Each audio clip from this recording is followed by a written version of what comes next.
Hello YouTube, Robin Hood Bricks here, and welcome to another episode of Manufacturing Mondays. And this time we'll be doing the final amendments suggested by you, quickly going through the design process, and then putting the whole shebang into Brick Nottingham. Awesome! Right, so I want to start by going through all of the amendments that you suggested last time, which I want to reflect in the build, and a few that I don't.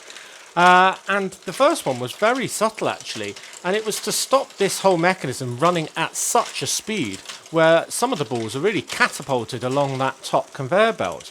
And we can achieve this very easily just by turning down the speed of the motor by one stop.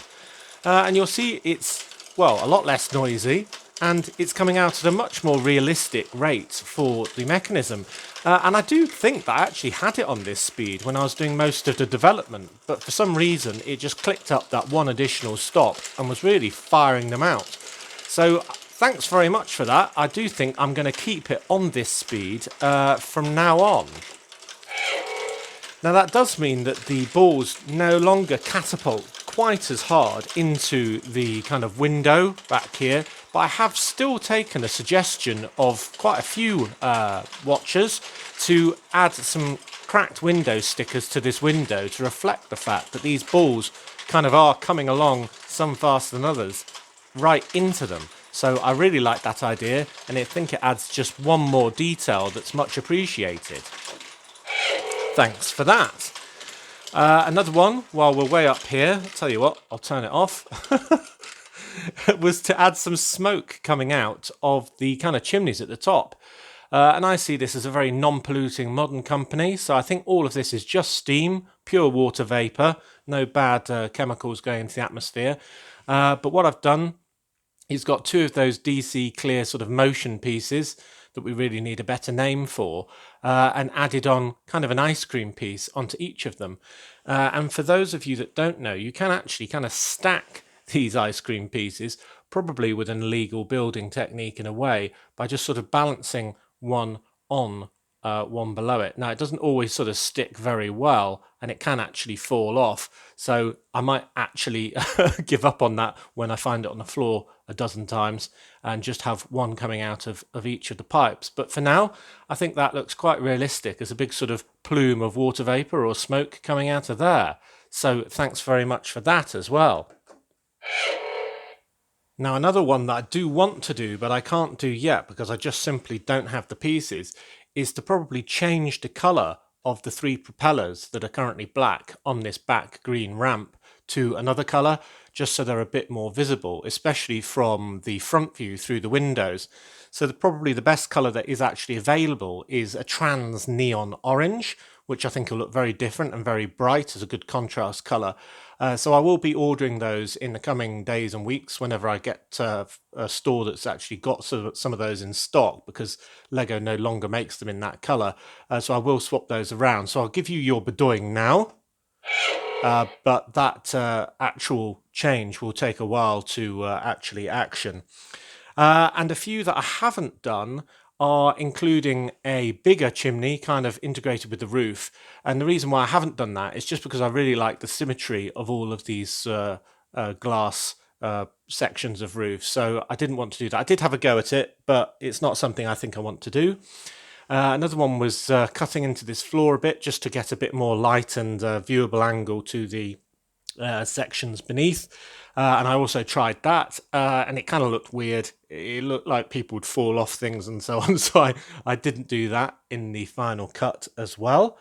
And another brilliant suggestion that I really wanted to include, but couldn't really get it involved very well, was adding a light brick. So passing balls would perhaps click on the light brick as they went past and kind of give a flash of red light. And I thought that was kind of good, apart from the fact it would very quickly probably run out the battery of those little light bricks, but you can change them. But essentially they need quite a bit of pressure to get the light going because they're kind of spring loaded, and these balls are so light that it just causes blockages essentially. So great idea, but I haven't put it in. All right, so now at a lower angle we can look at some of the other amendments you suggested. And last time I was focusing on this GBC sign and the fact that I could add tiles to each of these letters to make them look a lot smoother, but the alternative is to leave them as they are and have these studs showing kind of with an industrial look, representing rivets or something like that. And obviously the GBC stands for Ginormous Ball Corporation, and I think I decided to leave it as it was because I think it's quite a good contrast. We haven't got any studs showing anywhere else, so having them here does add a bit of texture, I think. And for those who wanted this C to be more similarly shaped to the G, I kind of like the variety of this big curvy C, so I'm going to stick with that as well. Now another change you can probably see low down is very simple. I already had this one bird over here perched on the lion head that's part of the doorway, but somebody suggested I add another one to the sign itself. So I've just changed one of the 1x1 blue bricks to a 1x1 with stud on the side, and now we've got a place to firmly attach a second bird. And I like that as well because it just kind of blends the sign more naturally into the scene. So that's really good as well. So thanks very much for that one. And then it only remains to add a few details really to the street, because if we're going to submit this to LEGO Ideas, we do need some detail out here. Now, in real life, when we've got it in the city, this plate here that's actually only 8 deep will actually be replaced by the edge of a road plate. And the road plate will only have 6 studs on the side, so we're not too concerned about the 2 studs that are most towards us. And I'll transfer all of these tiles onto the side of that road plate. But what I do want to add is one suggestion that was that one of these drains might be blocked and would have a bit of a leak coming from that drain towards the curb of the road. So thanks very much for that idea. And I thought I'd add the first of 2 lamp posts because I think we need some quite big street furniture as part of this setup. So I'll have 2 like that I think asymmetrical and kind of add to the detail of the scene. So I like that. That's one of my ones. And I thought I'd add another pair of my bins that I like to add, which is quite a simple build, as you can see, but very effective. And I have 2 recycling stickers on the green bin for, well, recyclable rubbish, obviously. And if you're interested, the small one on the front is from the Fire Motorcycle set 60000. And I move that onto the side of this bin using my patented hot tea technique. And then the one on the top is from 70805, the Trash Chomper from the Lego movie. So I think they look really effective, and I think I'll put them something like there. And then we've got another bit of green kind of on the other side, giving a bit of balance. So that's one of mine as well. And then another suggestion from one of you was to have a child with a ball on the street. And I think that's a great idea. And the good thing about this is if you position the arms in exactly the right place and have the hands turned inward as I have there, then that person can actually hold onto a genuine Lego ball, which do work in this factory and are available in 3 of the 4 colours already. So I think we'll be fine for Lego Ideas. But this little girl holding the ball can be sort of on a jumper plate at an angle and just add a bit of detail into the fact that these balls are used by normal people as kind of toys and things like that. So when we get this into the Lego room, I'll fill in all of these gaps with remaining tiles. And this bit I think I will leave bare, but bear in mind, obviously, it will be on a road plate then, so it will be in dark bluish grey. So that'll marry with the inside of the factory. And the sticker sheet that I used for the 2 cracked windows, just in case you're interested, is this one from 76082, ATM Heist Battle from 2017. Right, so I think this is our final GBC factory now. I think it's in a condition that I can just tidy up the edges and take some really nice photographs in due course and submit them to the LEGO Ideas website.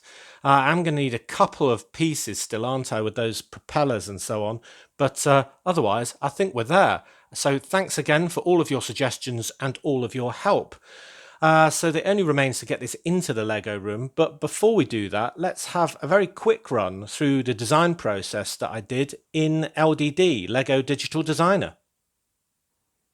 So here we are in Lego Digital Designer, which is just a program I use that's not really kept up to date by Lego anymore. If you're just starting out in digital design for Lego, I suggest you go to bricklink.com and download their Studio app, which is much more current, but I'm a lot quicker in this just for historical reasons, so that's why I continue to use it. Now this build was probably the most complex design process I've ever done, as it needed to be done both digitally and in real life at the same time. And that's just because all the movement of the balls going through the whole process is just too difficult to do digitally, because it's unpredictable how the balls will react until you kind of actually set them going through everything. So with that in mind, the first thing I did was outside of LDD, and that was just creating what this represents here, which is the ball lift. And once I got that working, I basically copied what I'd done in real life and put it into Lego Digital Designer, so I had the same starting point for the next phase. So that's all that this build is over here, and I used a slightly different method to cover up that sort of gap in the wall there by using plates on their sides, but that got replaced, as you'll know. So that's all that build is. Then I decided I'd get the van, because I already had the premise sorted, and get a logo on its side. So I went through all sorts of different iterations of how that would work. And the last one here is the one I ended up with the blue G, and it all done with sort of single bricks and bricks on their side and tiles and all sorts of stuff like that. Very complicated. Then the next build was just a really, really rough mock-up of what I was trying to do. So you can see here, there is that ball lift again with our van, now with its logo on the side. But the most basic idea possible, just showing that we basically have the balls coming out somewhere around here and going down, down, down and down, kind of in two zigzags all the way back to the basketball hoop that is above the van with the garage door and so on. So you can see it was incredibly basic at this stage. And that's where I went back to designing it in real life, which pretty much represents the progress that we made in part 1 of the video series, which was adding in real life the horizontal conveyor and working out how that would work, then the seesaw with the splitting device effectively, and the 2 diagonal ramps down. So that process was again done in real life before I could then put it back into Lego Digital Designer, which I've done here. And it looks very different from how we had it, both in colours and the pieces used and everything. We've got very large windmill pieces here. The second ramp, which has all the flag pieces, is very deep indeed. And you can see I changed that because it's very hard to see into. But you'll probably recognise this horizontal conveyor belt as being very similar to the end one. But another big thing that I was trying out at that stage was having a full floor up here, and with all of the floors linked by this huge staircase all the way down to the bottom. And there's the very beginnings indeed of the control room above the battery box and so on. And I wanted that from a very early stage, even though it looks very different now. But you can see that with all these stairs in the way, it was starting to get very congested and crowded already, and it didn't even have the full mechanism in. So I decided to treat it like I do most of my facades and not worry about stairs between every level. And indeed, I did actually add the ladder on to the column that is the ball lift, so people could move between floors regardless. And it was then at this stage of the build that I decided to start focusing on the outside of the build, because you can only go so far with the inside on its own before you need to know what certain parts of the mechanism, like this balcony on the outside, where they're going to go and how they're going to marry up with everything on the outside. So it was kind of another thing where I had to do 2 things at once, looking at the outside and then looking at the inside and back and forth. So I started off by just doing some very basic views of the outside, and you can see I chose the dark red colour right from the start, and I started adding accents in tan colour with windowsills and trying big window pieces out and lots of little windows. Had the idea for the drain pipes, but not how they were connected. I had a couple of profile bricks, being the slatted ones, but none of the other profile bricks, the masonry ones.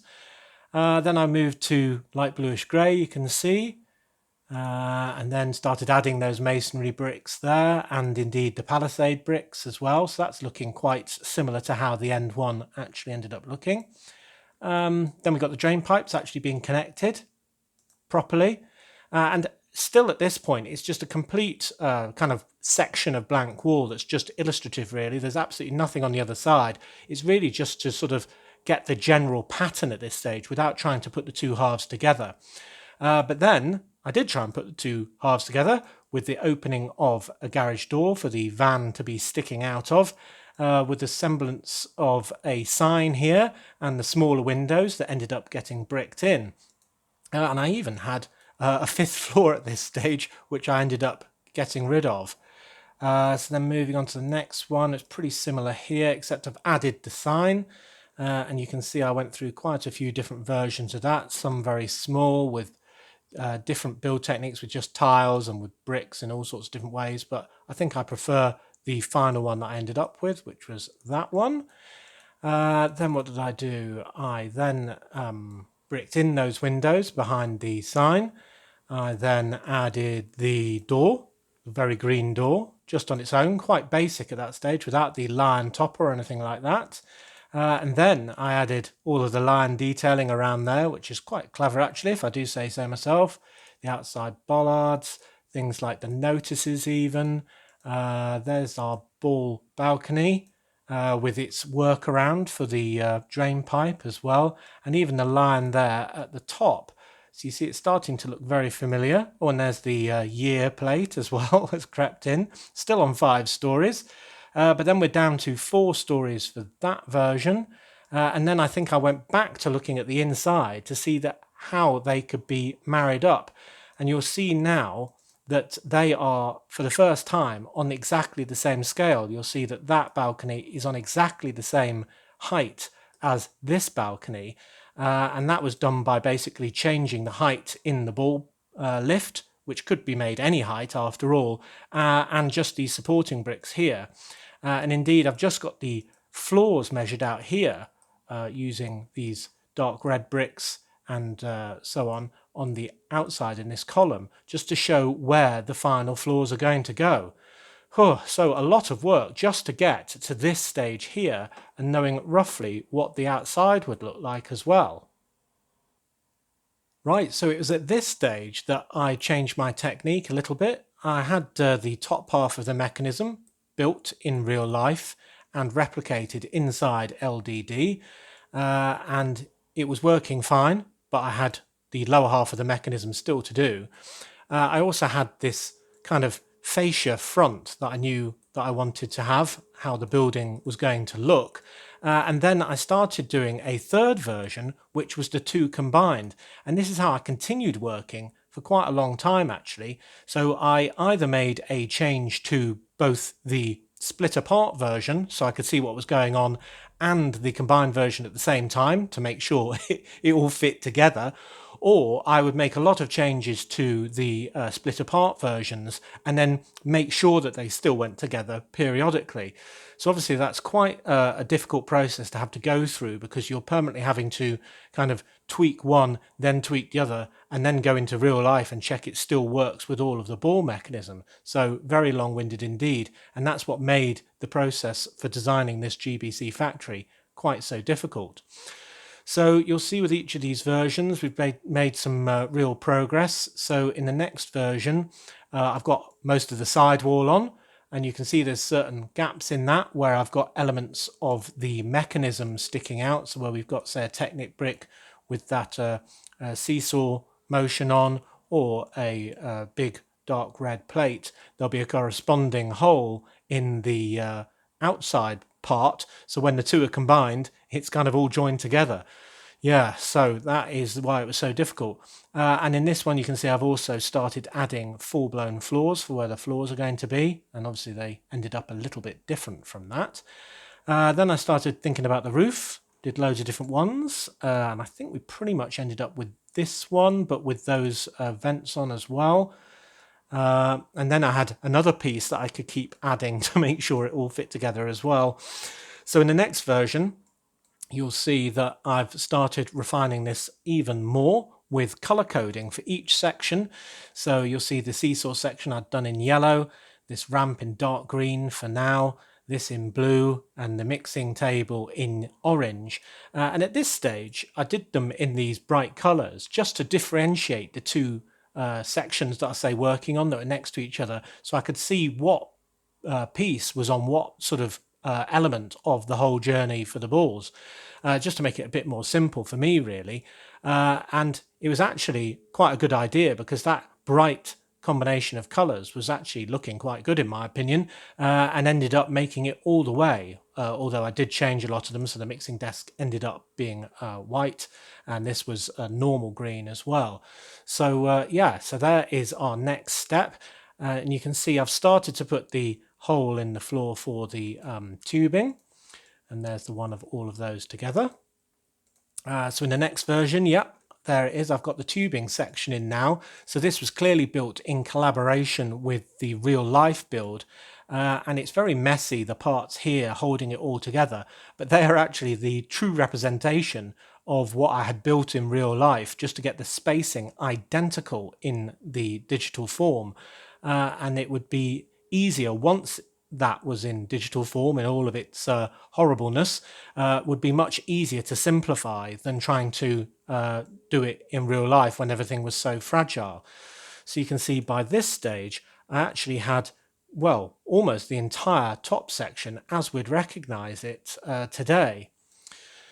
Then in the next one, I've got the two parts again. You can see here I've started adding the Plinko board, except I've started adding that to this one because it's really quite firmly connected to the bottom section, or the outside section, should I say. And obviously that has to still combine perfectly with the insides to form the total. So I'm keeping up that process of doing the two halves separately and combined. Then in the final one in this part, I've started adding all of the robot arms to the top. You can see I've added the machine in its detail to the top. I've added some of the details along the middle, such as the rat and the tank and so on, adding a lot more of those computer screens for the control room and so on. And indeed, the final version of this one has got even the roof combined with the other pieces, just to check the top of the machine isn't conflicting with any of the roofing. So the outside front looks very much as we had it in that very early facade draft, but now we've got the full side on the right and the full side on the left as well, and it's all looking pretty good. So that was it for this file. So in this version, I've still got quite a lot of the ugly mechanism in the bottom, especially for this sort of pipe section that's in between two of the floors. I've still got a lot of ideas sort of spread around of parts that I might want to include, but I've made quite a lot of progress in doing the interior, the staff room with the ball rack and the skip and these computer screens and so on. But from here on, it was just about adding all of the little details that we've come to love in the final version. So the next one has, for example, the mixing desk is in white. We've actually tidied up very considerably all of those piping structures that was to build the middle. We've added a lot more computer screens and indeed that great big tank and so on to the control room. And we've tidied up all of the colours as well for each of those sections. So we can see they look very familiar as well. Now, the only thing that then remained for me to do was actually start the video process and start implementing all of your changes that you suggested as part of the build process. So we'll see after looking at that combined one here that we're actually starting to get your suggestions included. So they've got things like this mechanism that has been created to get all of the actual arms moving. So that was one of your suggestions. We've got the advert on the side, which was also one of your suggestions. The improvements to the ball balcony, having that looking as good as it does. That was one of your suggestions.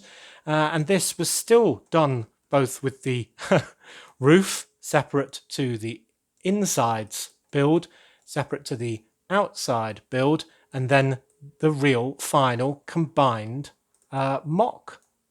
So there we go. That is the final design process, all done with absolutely everything we've got in the real life model. And it should look very familiar to you indeed. Right, well, let's go and put the real thing into the Lego room. Okay, so where am I planning to put my wonderful GBC factory?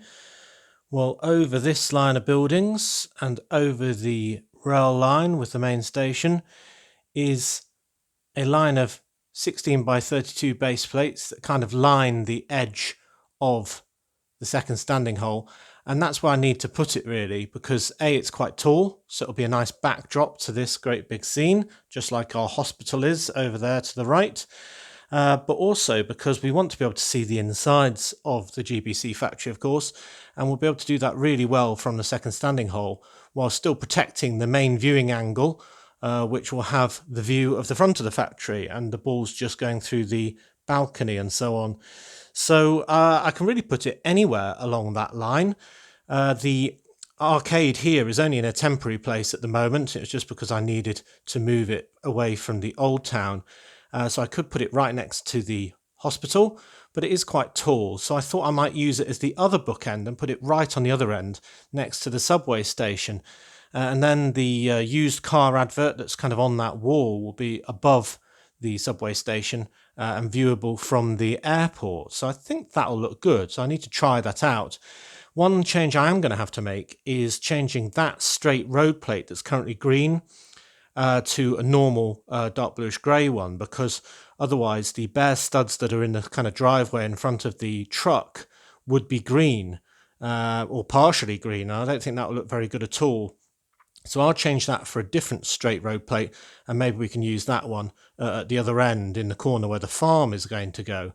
And while we're looking from this angle, just so you know, I think this base plate here is where I'm planning to put the new modular police station, the Modular for 2021, because I think it'll look really good there, in that we're able to see the front very well from the second standing hole, but also I think it's probably the prettiest modular from the back view for quite a long time, and we'll be able to see all of those lovely colours from the rail line as well. So I think that's a good position.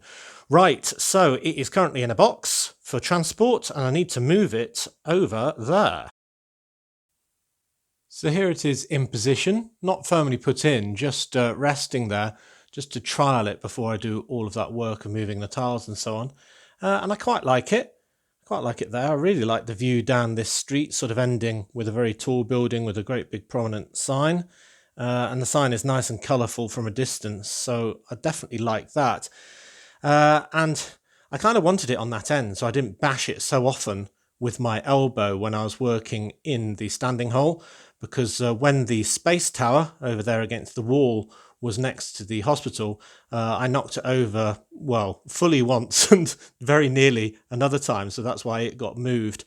But this is a lot more sturdy, and towards that side it should be safe, but it does actually block our view of the haunted subway station from pretty much every angle where it is. And I guess that's not too bad, because whatever building I put there, you know, it's going to have the same effect. But I think I will probably just slide it along and see how it looks next to the arcade, pretty much opposite the main train station, and see if I prefer that. And here it is slid along next to the arcade. And do you know what? I think I prefer that. It's a lot more sort of central. It's almost perfectly aligned with the main station. And I think we can see around this corner a lot more easily to see the advert and the windows on that side. And I guess with something so prominent in our city and its sort of stature, it should be somewhere very prominent in its location. So do tell me what you think, but I'm leaning towards this location here. I don't want it pressed up right up against the hospital, because I think we'll lose a lot of detail along that side and along this side of the GBC building as well. So I think it needs something smaller in between them, but probably not that small. So if I move the arcade, which could actually go next to the subway entrance, and that means if I put that there, we'll be able to see over it still a little bit and see into the haunted subway. So I think that might work quite well. And then we'll just have a empty space here for now, because other buildings along here that I'm planning are including a museum and a restaurant, and they'll fill in the gaps, no doubt. So I think for now I'm going to move that and kind of brick that in that location there. So that saved a job, having to change that road plate, which I do quite like there. But the green is covered up, of course, when it's paved over, where it wouldn't be in front of the GBC factory. And I've moved this scene with the boy being turned into a frog accidentally nearer to the pinball wizard. So actually that makes a little bit more sense now, I think. So that looks good. And we can still see over the arcade into the haunted subway station. So that's also good, which means that over here we have all of those street features transported, and then we've got a nice grey drive opposite the entrance into the city station. So now I just need to drop the building in place and we'll be there. Right, well here's the view from the roof of the ginormous Ball Corporation's factory, and if we look over the edge we can see the sign from above and that wonderful balcony, of course, and the front of the truck sticking out. Yep, it's all aligned now, and this view from the standing hole allows us to see absolutely all the details of the mechanism, from the machine and the ramps and the Plinko board via the cable bits that are in there, all the way to the truck at the bottom. So let's have a quick whiz of this.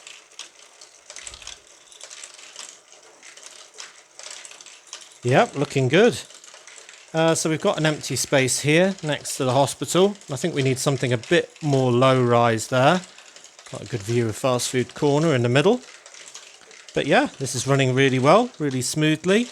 And now that we're actually in the standing hole, we can see it a lot easier through the big glass roof. And that's why I didn't really want to add a huge chimney, because I thought that might interfere with this rather fantastic view. So there we go. Let's have a look from the front. Right, well I think that has got pride of place and looks rather fantastic there actually.